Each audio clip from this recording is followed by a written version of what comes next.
各位觀眾大家好，今日係2026年1月8號星期四，歡迎收睇幾時每日新聞報道。我哋繼續逢星期一至五每晚8點為大家報道每日城中最新嘅新聞熱話。首先，我哋關注一下大埔雲福苑5級火災嘅最新調查進展。特首李家超喺12月12號宣布成立冇法定傳召權力嘅獨立委員會，聲稱會審視呢場火災嘅成因，同埋睇下相關維修工程有冇涉及違法行為。委員會由高等法院原訟庭法官陸啟康擔任主席，成員仲包括陳健波同歐陽伯權。陸啟康法官曾經承諾，委員會會以公開、透明、徹底嘅方式去做嘢，絕對唔會預設立場。目前委員會網站已經開始運作，公開咗職權範圍同委員資料。據了解，委員會將會喺3月展開聆訊，運作模式好似一個小法庭咁，會傳召證人同專家作供。為咗回應公眾關注，公開聆訊，甚至唔排除會分階段發布調查結果。法律團隊方面，主席陸啟康1月6號委任咗5人擔任委員會嘅代表大律師，包括資深大律師杜淦堃、大律師李樹媛、余康庭、李俊軒、馮天榮。另外，又委任羅文錦律師樓作為代表律師。呢間律師樓曾經處理過2015年食水含鉛超標事件，同埋2012年南亞海難嘅調查。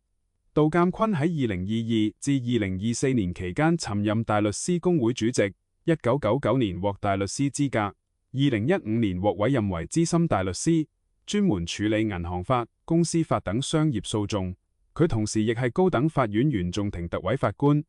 目前位於灣仔入境事務大樓嘅秘書處已經運作緊，由創新科技及工業局副秘書長鄭家偉擔任秘書。成個團隊至少有10個人。委員會嘅目標係喺成立後9個月內完成報告。對於呢個調查委員會，你有冇咩期望呢？歡迎留言討論。另外，大埔區議會大廈管理工作小組今日第一次開會，出席嘅政府部門只有民政事務處。好多參與會議嘅區議員都反映，其實大廈管理涉及嘅範疇好廣泛，唔係一個部門搞得掂，所以佢哋希望未來可以邀請埋消防處、市建局、廉政公署同埋屋宇署等代表一齊出席。喺會上面，雖然冇直接點名討論宏福苑嘅具體管理問題，但曾經擔任宏福苑法團顧問嘅民建聯區議員黃碧嬌亦有出席。不過，同之前一樣，佢喺會議完咗之後，依舊冇回覆記者提問，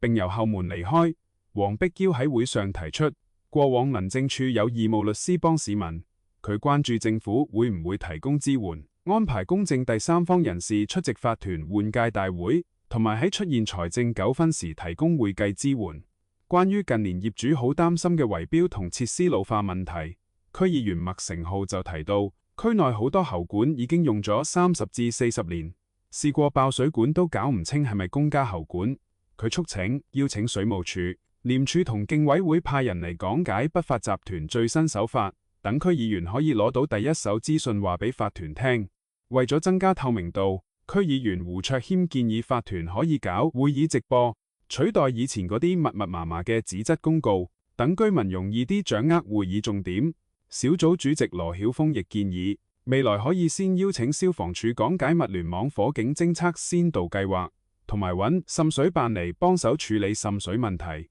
大埔民政事務專員陳巧敏最後回應話，民政處會持續推動相關工作，未來會向唔同部門跟進，邀請更多部門同法團喺小組會議上合作。今日另一個新聞焦點就係立法會主席選舉，民建聯李慧瓊最終以47票對42票。5票之差擊敗金融界陳振英，成功當選大主席。李慧瓊本身係全國人大常委，呢個身份亦係焦點之一。佢承認人大常委逢雙數月開會，一年最少有4次立法會大會會期會撞期。不過，佢認為喺目前形勢下，人大與立法會有互相促進嘅作用，可以令立法會更好融入服務國家發展大局。面對民建聯一黨獨大或政黨背景嘅質疑，李慧瓊承諾當選後唔會再參與民建聯黨團會議，亦唔會就公共政策發表個人意見。關於議員議案重複度高嘅問題，兩位候選人都同意要善用時間同加強溝通。陳振英甚至建議將公聽會移師社區舉行，等議事程序更貼地。今次投票總共有89名議員參與，唯一缺席嘅係選委界李浩然，據報係因為航班問題趕唔切。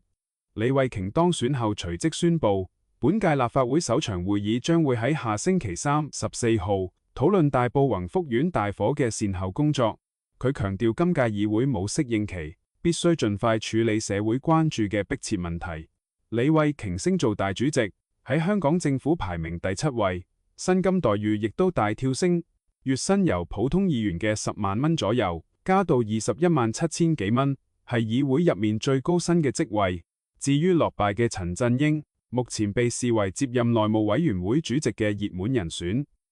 跟住落嚟，我哋轉去睇下法庭新聞。位於深水埗嘅獨立書店一拳書館，因為之前舉辦過西班牙文興趣班，店長龐一鳴同埋營運書店嘅明洞教育有限公司被指違反教育條例，一共遭到票控5項罪名。呢單案今日喺九龍城裁判法院再訊，具體控罪指出，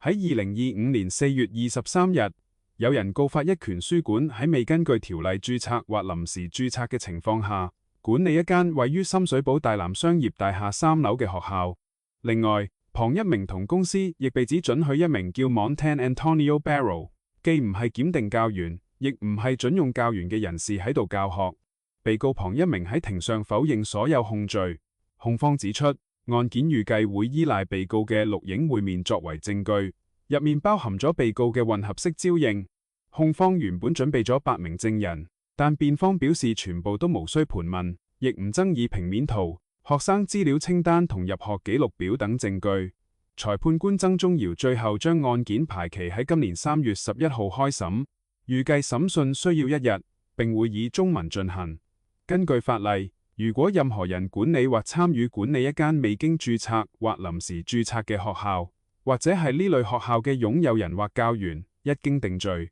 最高可以被判罰款25萬港元同埋監禁2年。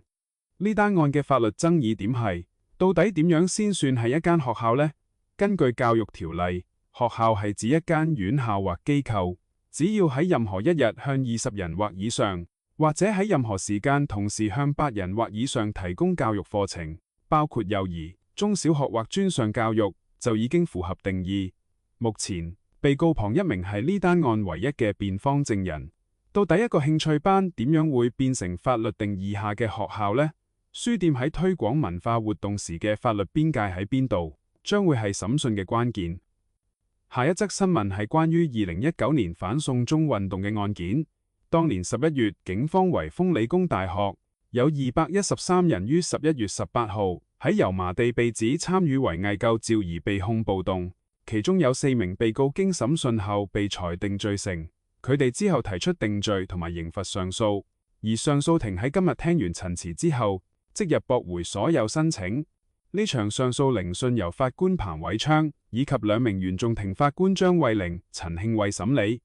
上訴人黃權龍、彭大展嘅代表大律師劉偉聰指出，2人原審被判監5年1個月，量刑起點係5年3個月。劉偉聰認為2人當時嘅衣飾同隨身物品反映參與程度屬案中最低，希望法庭考慮行使酌情權減刑。不過，法官陳慶偉隨即打斷話：呢度唔係裁判法院，點樣行使我哋嘅酌情權？法官彭偉昌咁反問：暴動判5年，有咩問題呢？並直言對陳詞水準有更高預期。隨後，劉偉聰表示收回酌情2字，重申希望法庭考慮有關觀點。另外2名上訴人宋博通、劉永明提出定罪上訴。法官彭偉昌質疑，同一地點、同一事件嘅十字路口暴動案已經有多次判決，呢單案嘅理據同其他已經被駁回嘅案件一模一樣，質疑點解要再提。根據資料，原審法官鄭紀航當年裁定罪成時形容，案發時現場火光紅紅，爆炸聲連連，簡直係烽煙四起。法官指被告雖然唔係住附近，但衣着同示威者相似，係同路人，唯一推論係佢哋意圖壯大聲勢。目前呢4名被告需要繼續服刑，法庭預計會喺6個月內頒布書面判詞。庭上亦透露，呢4名上訴人最快會喺今年7月同9月相繼出獄。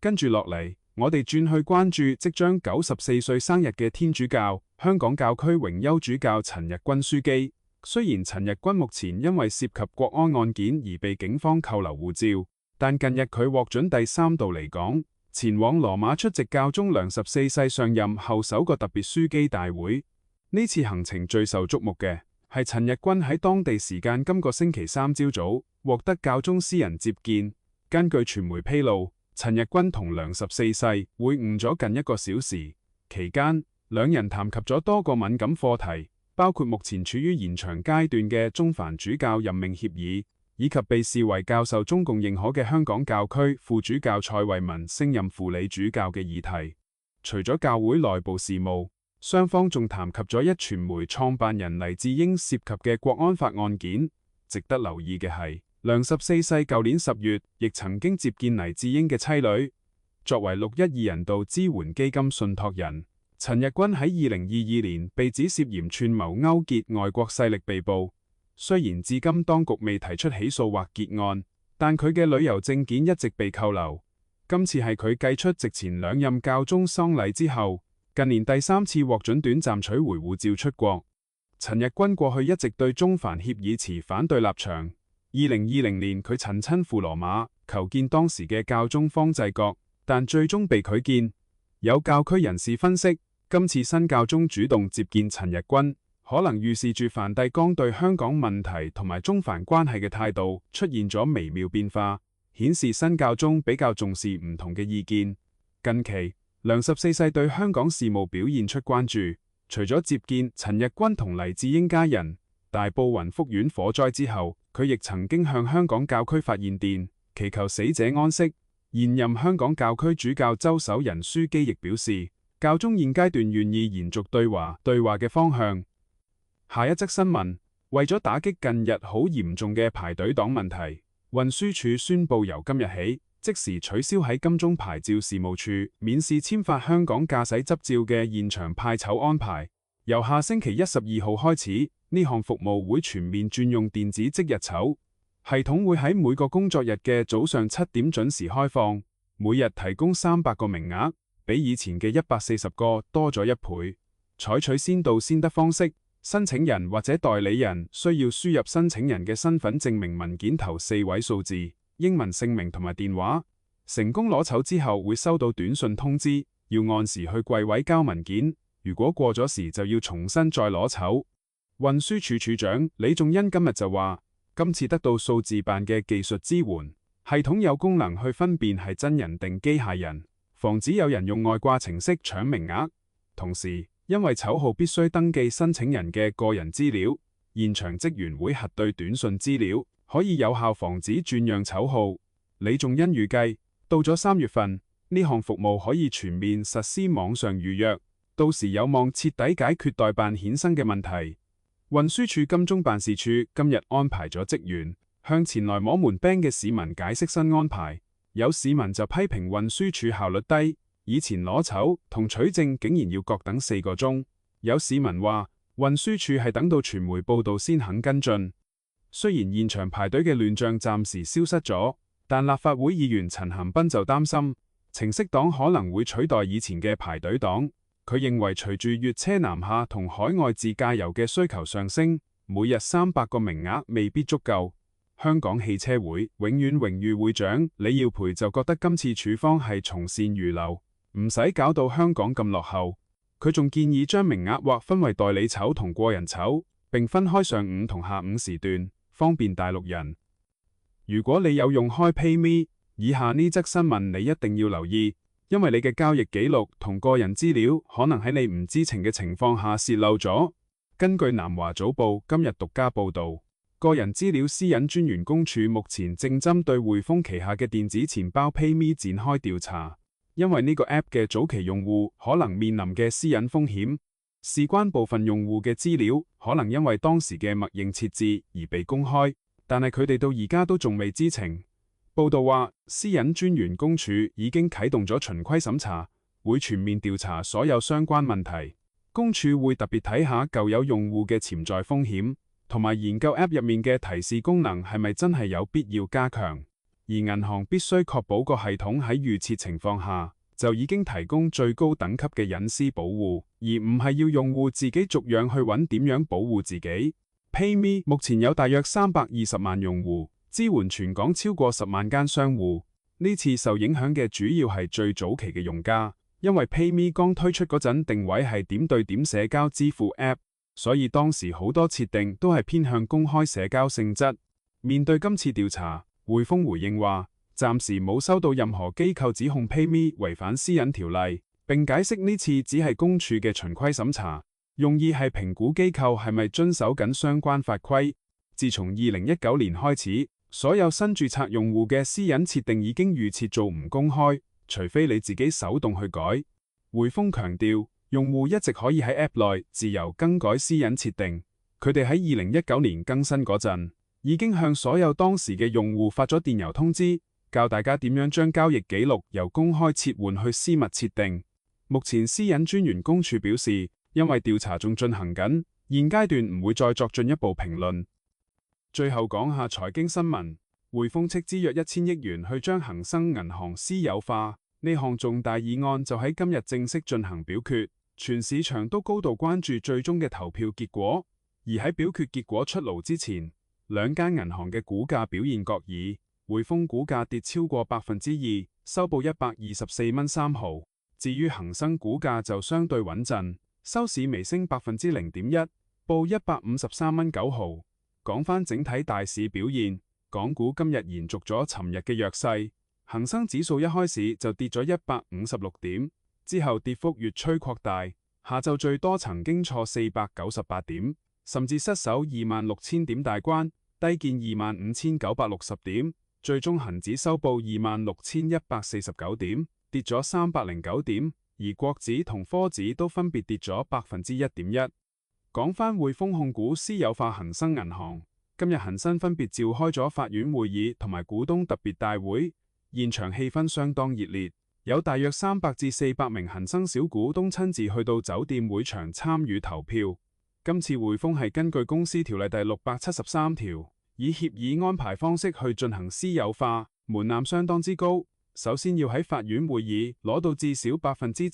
獨立股東支持，而且反對票唔可以超過10%，之後仲要喺股東大會攞到75%票數，通過特別決議案先至算數。現場股東嘅取態好兩極，有持股超過30、40年嘅老股東話，對恒生有份深厚嘅情意結，形容今次私有化就好似嫁女咁，好唔捨得，亦都擔心會影響到本土品牌嘅獨立性，所以投咗反對票。另外，亦有股東覺得155蚊呢個作價反映唔到恒生嘅歷史高位同長遠潛力。另一邊廂，支持嘅股東就覺得要錢緊要，認為作價有吸引力可以即時套現，轉投其他高息股或者做定存。今次155蚊嘅作價，比起之前30個交易日嘅平均收市價，有大約33.1%嘅日價。相當於2025年上半年嘅隱含市賬率約1.8倍。匯豐銀行主席王冬勝特別撰文解釋，私有化係為咗釋放更大協同效應，屬於對香港市場嘅長線投資。佢亦都作出承諾，話會保留恒生嘅獨立品牌、銀行牌照以及企業管治架構。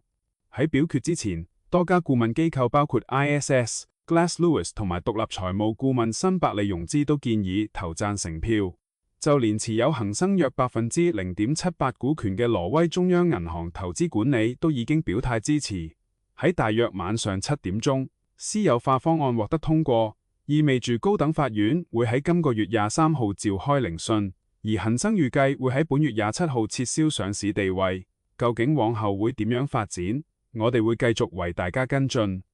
今日嘅幾時每日新聞報道就嚟到呢度，多謝各位收睇，守護真相，絕對不放棄。我哋嘅堅守需要大家大力支持，更加需要大家訂閱我哋嘅頻道。聽日再見。